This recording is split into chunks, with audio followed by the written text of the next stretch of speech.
bukan pindah, maksudnya pengen mundur gitu. Iya. Nah, itu gimana mas?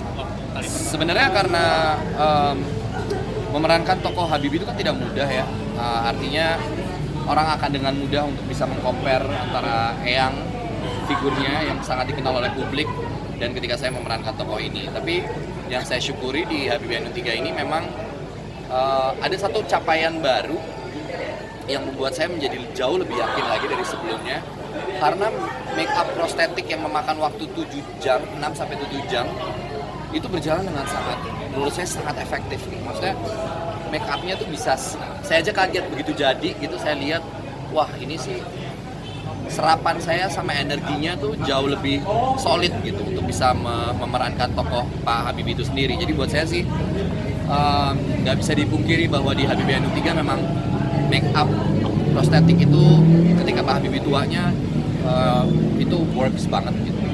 Jadi respon formanya bang, cerita juga di depan, respon dari Eyang sendiri ngeliat prostetik semuanya. Seneng banget dan bertanya-tanya gitu, maksudnya bertanya-tanya dalam hal ini dipegang-pegang terus dicek semuanya, ini kok bisa begini ya gitu, seperti kulit asli dan lain-lain, ada kekutannya, ada freckles-nya, ya persis seperti wajahnya yang memang itu kan bikinnya harus dikopi dulu dari wajahnya ya, kemudian saya dicetak lagi wajahnya, setelah dicetak kemudian tekstur kulitnya Eyang harus dibuat, disamain dan lain-lain, jadi memang proses coloringnya aja lumayan lama.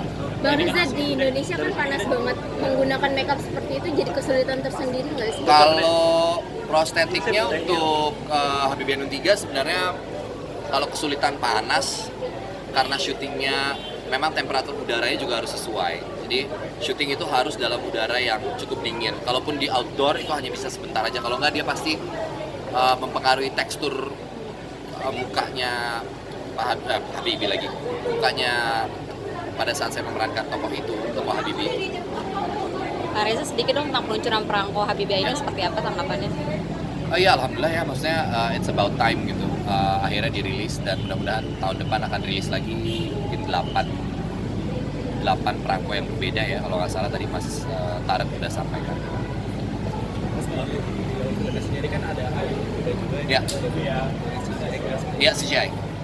gimana kan hasil Buat saya ini capaian yang patut diapresiasi dalam film Indonesia karena itu dikerjakan oleh Indonesia, dan proses CGI-nya sudah ada di beberapa platform Instagramnya, officialnya MD Pictures, Habibie Ainun 3 itu kelihatan, kalian bisa cek juga gitu, maksudnya bagaimana sih proses CGI-nya itu sendiri. Buat saya sih, saya nontonnya aja, oh kayak begini ya proses ketika udah masuk ke post production-nya tuh luar biasa sih, maksudnya sangat patut diapresiasi. Itu kerja keras para tim dan dikerjakan oleh orang-orang Indonesia tuh buat saya bangga aja gitu.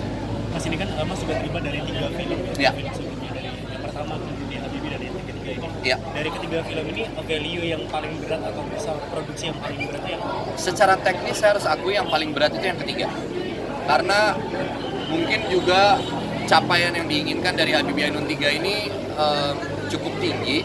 Bagaimana bisa menggrab, dan hasilnya juga nggak bohong gitu, maksudnya untuk dapat 210.000 di hari pertama, dan ini memecahkan rekor dari Habibie Ainun 1 di hari pertamanya sekitar 90.000. Kemudian Rudy Habibie itu hari pertamanya sekitar 100.000, terus tiba-tiba di Habibie Ainun 3 ini hari pertamanya 210.000. Jadi buat saya sih alhamdulillah banget ya, bersyukur banget. tingkat insecure-nya lebih. Oh, kalau insecure-nya justru justru saya nggak merasa insecure untuk memerankan ini karena dukungan teknisnya udah kuat banget. Saya lebih nyaman bahkan memerankan tokoh Habibie di Habibie Ainun 3. Tapi memang capaian untuk bisa mencapai itu, capaian teknis itu memang membutuhkan waktu. Kayak make up-nya harus 7 jam. Proses CGI-nya saya syutingnya jadi harus 2 kali syuting karena 1 kali take untuk saya sendiri, take kedua biasanya untuk ngambil kepalanya aja karena badannya itu kan badan bukan saya. Itu badan anak umur 17 tahun, 16 tahun. Jadi badannya itu bukan badan Reza Rahadian gitu, itu badan aktor lain yang memerankan. Jadi saya harus nge-briefing aktornya juga, gerakan-gerakan khasnya supaya karakternya nggak hilang ketika ditempel mukanya gitu. Itu juga ya secara teknis emang agak mungkin lebih ribet ya jatuhnya, lebih sulit. Bang Reza, di tengah promo yang padat, jaga kesehatan seperti apa? Ya sebisa mungkin karena promonya padat sekali, ya makan yang benar, makan yang untuk untungnya saya kalau soal makanan cukup selektif, itu artinya mencoba untuk bisa makan makanan yang sehat, minum air putih sih saya yang luar biasa, konsumsi air putihnya tinggi sekali. Tapi ada kesulitan sih, enggak sih? Maksudnya kan berkunjung ke berbagai daerah juga. Ya jaga stamina aja sih, jaga stamina, minum air putih yang banyak, terus ya itu aja sih Mbak, sebenarnya saya juga bingung kayak maksudnya harus ngapain lagi gitu, ya bersyukur aja masih dikasih sehat, yang penting promonya jalan lancar. Oke teman-teman.